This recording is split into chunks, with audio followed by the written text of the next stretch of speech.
दोस्तों आज की इस वीडियो में हम समझेंगे श्रीमद् भगवद गीता के दूसरे अध्याय के 3 श्लोक को 70 से 72 तक। इसके पहले 69 श्लोक का वीडियो मैंने ऑलरेडी अपलोड कर दिया है। सारे वीडियो का लिंक मैं डिस्क्रिप्शन बॉक्स में डाल रहा हूँ, आप उसे भी जरूर देखो, तभी आपको श्रीमद् भगवद गीता बहुत अच्छे से समझ में आएगा। ये एपिसोड दूसरे अध्याय का अंतिम एपिसोड होगा, लेकिन ये सीरीज कंटिन्यू रहेगा और बहुत जल्द हम शुरू करेंगे श्रीमद् भगवद गीता का तीसरा अध्याय।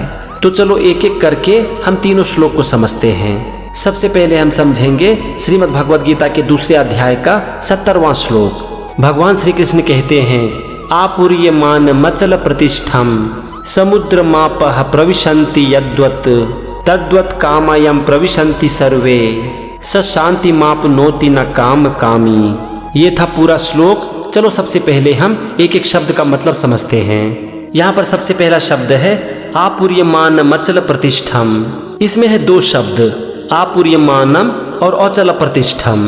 आपूर्यमानम का मतलब होता है सब ओर से परिपूर्ण, और अचल प्रतिष्ठम का मतलब होता है अचल प्रतिष्ठा वाले, यानी कि जो दृढ़ता पूर्वक स्थिर रहते हैं और कभी विचलित नहीं होते। फिर है समुद्र मापह। इसमें 2 शब्द है, समुद्रम और आपह। समुद्रम मतलब समुद्र में और आपह मतलब जल। फिर है प्रविशन्ति यद्वत्। प्रविशन्ति मतलब समा जाते हैं और यद्वत् मतलब जैसे। तो यहाँ पर पहले लाइन का मतलब हो गया जैसे जल सब ओर से परिपूर्ण अचल प्रतिष्ठा वाले समुद्र में समा जाते हैं। यहाँ पर श्रीमद् भगवद गीता में इसे इस तरह से समझाया गया है, जैसे कि अनेक नदियों का जल सब ओर से परिपूर्ण अचल प्रतिष्ठा वाले समुद्र को बिना विचलित किए हुए उसमें समा जाते हैं। अब हम आते हैं दूसरे वाक्य पर, और यहाँ पर पहला शब्द है तद्वत् कामा। यहाँ पर 2 शब्द है, तद्वत् और कामा। तद्वत् का मतलब होता है वैसे ही, और कामा मतलब भोग यानी कि इच्छा। उसके बाद है यम प्रविशन्ति सर्वे। यम का मतलब होता है जिसमें, यानी कि जिस पुरुष में। प्रविशन्ति मतलब समा जाते हैं, और सर्वे मतलब सब। इसके बाद है सह, और इसका मतलब होता है वह। फिर है शांति मापनोति। इसमें है 2 शब्द, शांतिम और आपनोति। शांतिम मतलब परम शांति को, और आपनोति मतलब प्राप्त करता है। फिर है न कामाकामी। न मतलब नहीं, और कामाकामी मतलब भोगों को चाहने वाले, यानी कि इच्छाएं रखने वाले। तो यहाँ पर दूसरे वाक्य का मतलब हो गया कि वैसे ही सब इच्छाएं जिस पुरुष में समा जाती है, वही पुरुष परम शांति को प्राप्त करता है, न कि इच्छाओं को रखने वाला। हमने दोनों वाक्य को समझ लिया, एक एक शब्द को भी समझ लिया। चलो अब हम समझते हैं पूरे श्लोक का मतलब। भगवान श्री कृष्ण कहते हैं कि हे अर्जुन, जैसे कि अनेक नदियों का जल सब ओर से परिपूर्ण अचल प्रतिष्ठा वाले समुद्र को बिना विचलित किए हुए उसमें समा जाते हैं, वैसे ही सारी इच्छाएं जिस पुरुष को बिना विचलित किए हुए उसमें समा जाती है, वही परम शांति को प्राप्त करता है, ना कि वो पुरुष जो कि इच्छाओं को रखता है। इसे मैं आपको थोड़ा आसान भाषा में समझाता हूँ। भगवान श्री कृष्ण कहते हैं कि समुद्र जो है वो अचल है, स्थिर है। जब चारों तरफ से नदियों का जल उसमें समाता है तो भी वो समुद्र को विचलित नहीं कर पाता है। ठीक इसी तरह से इच्छाएं अगर एक मनुष्य को विचलित नहीं कर पाती है तो वो परम शांति को प्राप्त कर लेता है, और उस पुरुष को कभी भी शांति नहीं मिलती जिनकी बहुत सारी इच्छाएं होती है। ये था श्रीमद् भगवद गीता के दूसरे अध्याय का 70वां श्लोक। चलो अब हम समझते हैं इसी अध्याय का 71वां श्लोक। भगवान श्री कृष्ण कहते हैं, विहाय कामान्यः सर्वान् पुमांश्चरति निस्पृह निर्ममो निरहंकारः स शान्तिमधिगच्छति। यहाँ पर सबसे पहला शब्द है विहाय, और विहाय का मतलब होता है त्याग कर। कामान मतलब कामनाओं को, इच्छाओं को, और यह मतलब जो। फिर है सर्वान पुमांश्चरति।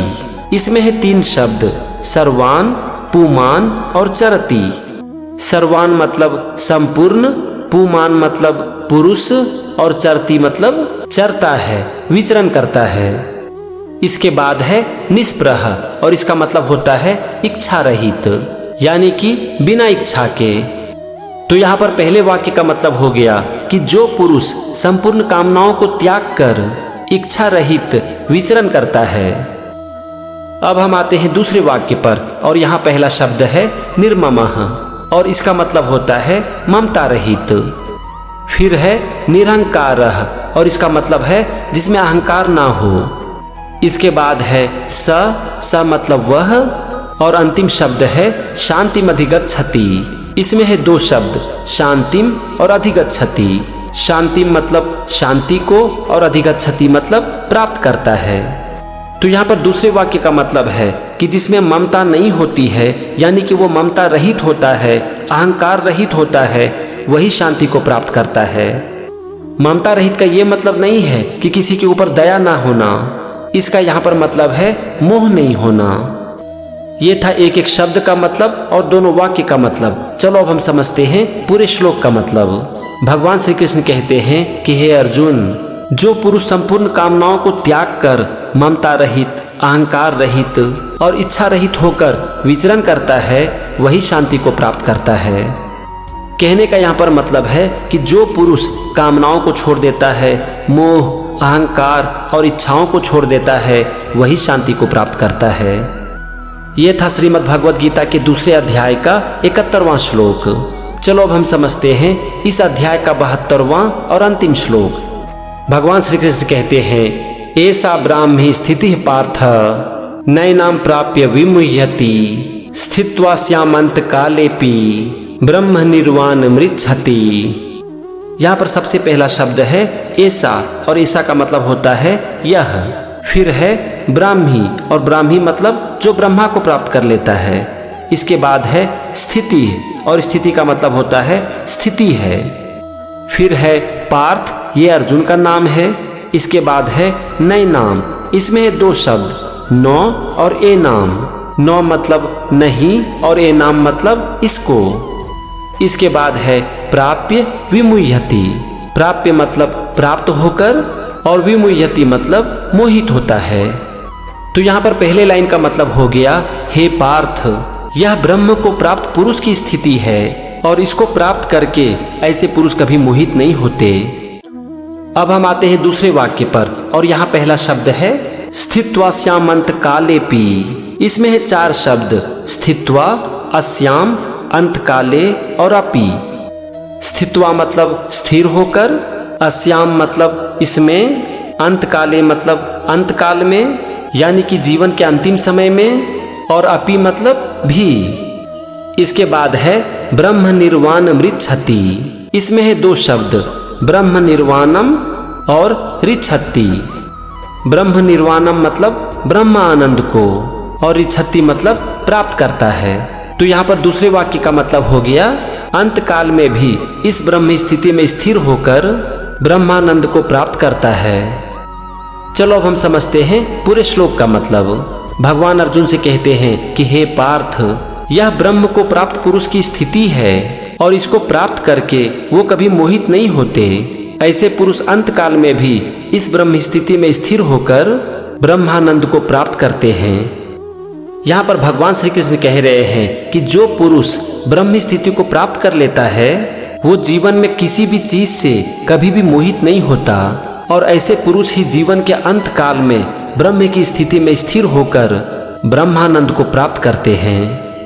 तो यह था श्रीमद् भगवद गीता के दूसरे अध्याय का 72वां श्लोक। इस वीडियो में हमने श्रीमद् भगवद गीता के दूसरे अध्याय के 3 श्लोक को समझा और यहाँ पर दूसरा अध्याय खत्म होता है।